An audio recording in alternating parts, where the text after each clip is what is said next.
Chapter 39.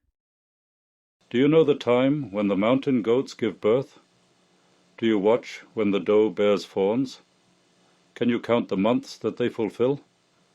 Or do you know the time when they give birth? They bow themselves. They bear their young. They end their labor pains. Their young ones become strong. They grow up in the open field. They go out and don't return again. Who has set the wild donkey free? Or who has loosened the bonds of the swift donkey, whose home I have made the wilderness, and the salt land his dwelling place? He scorns the tumult of the city, neither does he hear the shouting of the driver. The range of the mountains is his pasture, he searches after every green thing. Will the wild ox be content to serve you? Or will he stay by your feeding trough? Can you hold the wild ox in the furrow with his harness? Or will he till the valleys after you?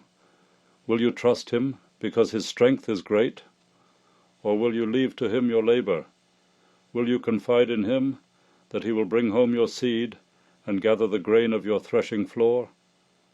The wings of the ostrich wave proudly, but are they the feathers and plumage of love? For she leaves her eggs on the earth, warms them in the dust, and forgets that the foot may crush them, or that the wild animal may trample them. She deals harshly with her young ones, as if they were not hers.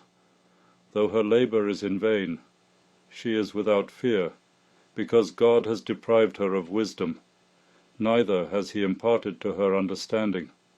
When she lifts up herself on high, she scorns the horse and his rider.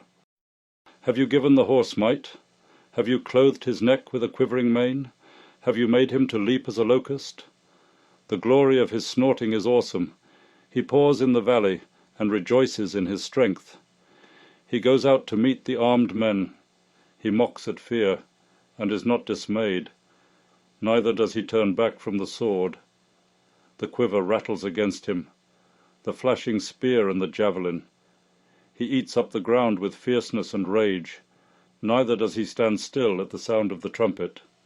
As often as the trumpet sounds, he snorts, "Aha!" He smells the battle afar off, the thunder of the captains and the shouting. Is it by your wisdom that the hawk soars and stretches her wings toward the south?